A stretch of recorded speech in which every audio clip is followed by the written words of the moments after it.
ఏ స్థాయికి ఎదిగిందంటే బంగారు గుడ్లు అమ్ముకునే స్థాయికి ఎదిగిపోయింది. మరి ఇదేదో నువ్వు బంగారు గుడ్డు అమ్ముకునే స్థాయికి వెళ్ళింది మాకు కూడా ఆ లాజిక్ చెప్తే, ఆ లాజిక్ ఫామ్ మన గుడ్ల ఫామ్లు ఉన్న వాళ్ళందరికీ చెప్తాం. ఆ లాజిక్ గుంట భూమి నీ చరిత్ర ఏంది? నార్మల్ గుడ్ల నుంచి బంగారు గుడ్లు అమ్ముకునే స్థాయికి పోయినావు.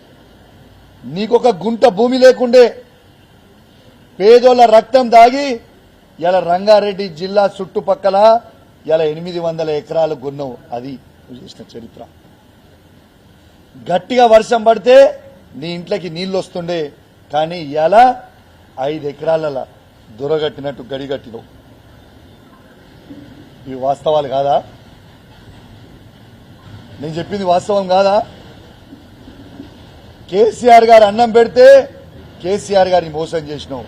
హుజరాబాద్ ప్రజలు ఓట్లేసి నీకు రాజకీయ భిక్ష పెడితే హుజరాబాద్ ప్రజల్ని మోసం చేసినావు. నిన్ను హుజరాబాద్ చీగొట్టింది, గజ్వేల్ చీగొట్టింది.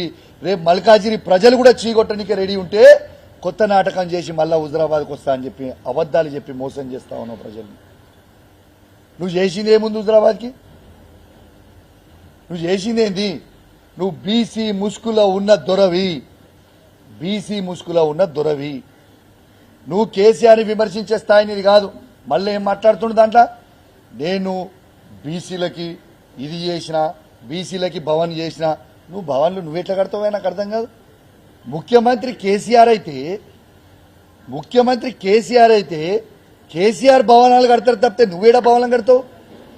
నువ్వు భవనాలు కట్టాను కదా బీసీల రాష్ట్రానికి. రాష్ట్రం తీసిపెట్టు పక్కకు పెడదాం. ఈ హుజరాబాద్ నియోజకవర్గంలో మండల్ హెడ్ క్వార్టర్లలో ఏ ఒక్క బీసీ భవనం అన్నా నువ్వు కట్టింది నాకు చూపిస్తావా? ఒక్క బీసీ భవనం నువ్వు కట్టింది చూపిస్తావా? నువ్వు బీసీల మీద ఏదో బాగా ప్రేమ ఉందని చెప్తున్నావు.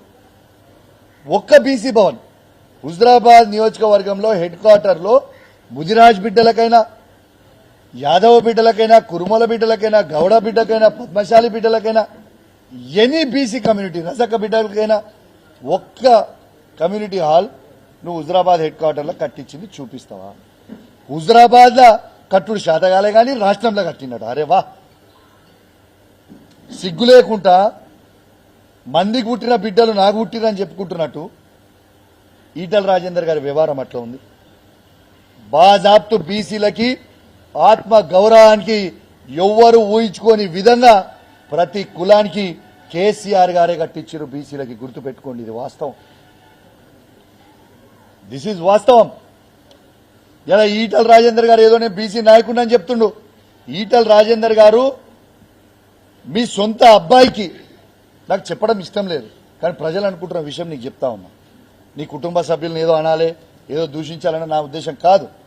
కానీ నువ్వు ఏ విధంగా మోసం చేస్తున్నావో, ప్రజలు ఏ విధంగా అనుకుంటున్నారో, ప్రజలు అనుకుంటున్న ముచ్చట నీకు చెప్పాలని చెప్తా ఉన్నా. నువ్వు నీ సొంత కొడుకు పేరు ముదిరాజ్ అని పెట్టుకోలే, నీ సొంత కొడుకు పేరు రెడ్డి అని పెట్టుకున్నావు. నీ బిడ్డ పేరు ముదిరాజ్ అని పెట్టుకోలే, నీ బిడ్డ పేరు రెడ్డి అని పెట్టుకున్నావు. నిన్నగాక మొన్న నీకు పుట్టిన మనవని పేరు కూడా ఆఖరికి రెడ్డి అని పెట్టుకున్నావు. ఇక నీకు బీసీల మీద హక్కేముంటుంది బ్రదర్? నేను ఛాలెంజ్ కడుతున్నా, ఈటల రాజేందర్ గారు సవాల్ విసురుతా ఉన్నా.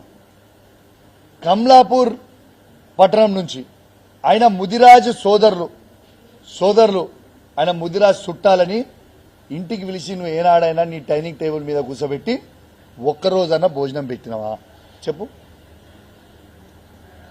ఏ ఒక్క ముదిరాజు బిడ్డకైనా మీ చుట్టాలని తీసుకొచ్చి భోజనం, వాళ్ళ ఇంటికి వస్తే చీడ పురుగులు చూసినట్టు చూసి వాళ్ళని బయటకు పంపించినావు.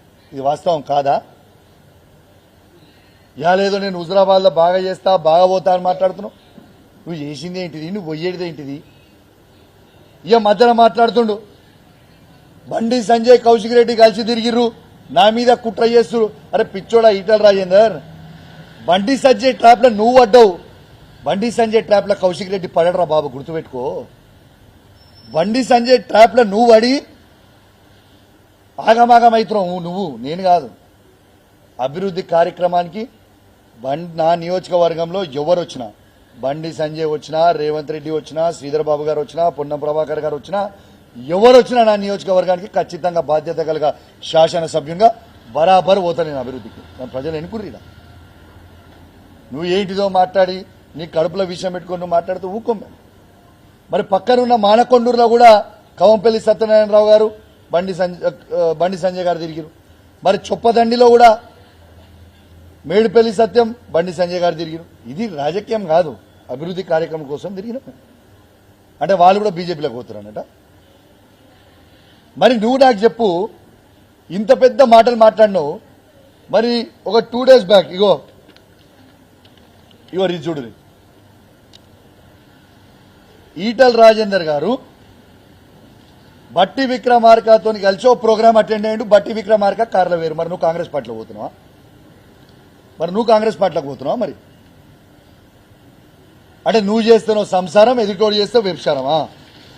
అసలు నేను ఒకటే అడుగుతున్నా. మరిగో పొంగులేటి శ్రీనివాసరెడ్డి గారు, పొన్నం ప్రభాకర్ గారు, బండి సంజయ్ గారు కార్యక్రమంలోకి వచ్చిర్రు. మరి దీన్ని ఏమంటావు? అసలు నువ్వు ఏం మాట్లాడతావో. ఇగో బండి సంజయ్ గారు, మేడిపల్లి సత్యం గారు, ఇదిగోండి సేమ్ మేడిపల్లి సత్యం గారు. మరి రాజేందర్ గారు, మీరు దీవన్నిటికీ కూడా మీరు జవాబు చెప్పాల్సిన అవసరం ఉన్నది కదా. ఇదిగోండి కవంపల్లి సత్యనారాయణ గారు, బండి సంజయ్ గారు, ఇది అభివృద్ధి కార్యక్రమం కోసం తిరిగింది. మరి ఆనాడు పొన్నం ప్రభాకర్ గారు 2009లో ఎంపీ ఉన్నప్పుడు, మీరు శాసనసభ్యులు ఉన్నప్పుడు మీ ఇద్దరు కలిసి తిరగలేదా? ఒకరి మీద బురదేయడము, కడుపులంతా విషం పెట్టుకోవడము, ఇవన్నీ బంద్ చేయ బ్రదర్. నేను ఎవ్వడు నమ్మడానికి సిద్ధంగా లేరు. ఇది ఒక్కటి మీరు గుర్తుపెట్టుకోండి.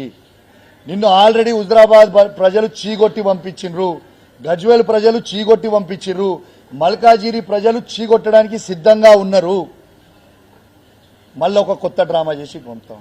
ఎంత సిగ్గుచేటంటే, నేను పెద్ద నాయకుడిని, హుజరాబాద్ ప్రజలు నన్ను రమ్మంటారు అని ప్రతి ఊరికి 25,000 రూపాయలు పంపించి బండ్లు ఇచ్చి, రారానైనా మీ దండం పెడితే బంచాను జరన్న వచ్చి హుజరాబాద్కి రమ్మని అన్నూరు, నా ఇంటి కూడా ధర్నా చేసి యాక్షన్ చేయరి అని చెప్పి ఊరికి 25,000 రూపాయలు నువ్వు పంపితే కూడా, ఊరికి 25,000 రూపాయలు నువ్వు పంపితే కూడా నీకు వచ్చింది ఎందుమని?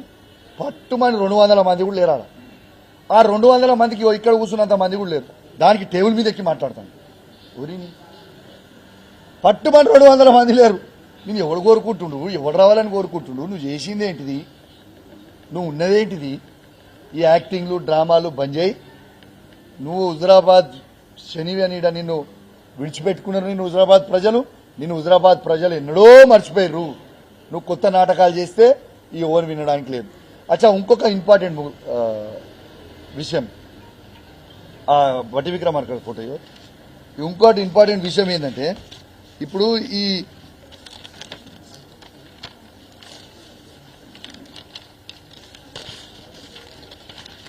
మరి నేను ఇంకొకటి కూడా అడుగుతా ఉన్నా. ఇలా బట్టి విక్రమార్క గారి కారులో నువ్వు కలిసి ఈ ప్రోగ్రాంకి పోయినావు. ఇది నీ అఫీషియల్ అకౌంట్లోనే నువ్వు పోస్ట్ చేసుకున్నావు. పోయినప్పుడు మరి ఇదే బట్టి విక్రమార్క గారు బీజేపీ అధ్యక్షుడైన రామచంద్రరావు గారిని, ఆయన అధ్యక్షుడు అయిన రోజు రోహిత్ వేమ్ల కేసులో ఆయన ఇన్వాల్వ్మెంట్ ఉంది, ఆయనకు ప్రెసిడెంట్ ఎట్లిస్తారు అని బట్టి విక్రమార్క గారు ఆ రోజు విమర్శించిండు. మరి ఈ బట్టి విక్రమార్కతో తిట్టించింది నువ్వేనా మిస్టర్ ఈటల్ రాజేందర్ అని నేను అడుగుతా ఉన్నాను. అంటే నువ్వు కాంగ్రెస్ పార్టీలోకి పోతున్నావు, అయింది రేపటి నెల ఏడ చేయాలనో దిక్కు. ఇప్పుడు ఆల్రెడీ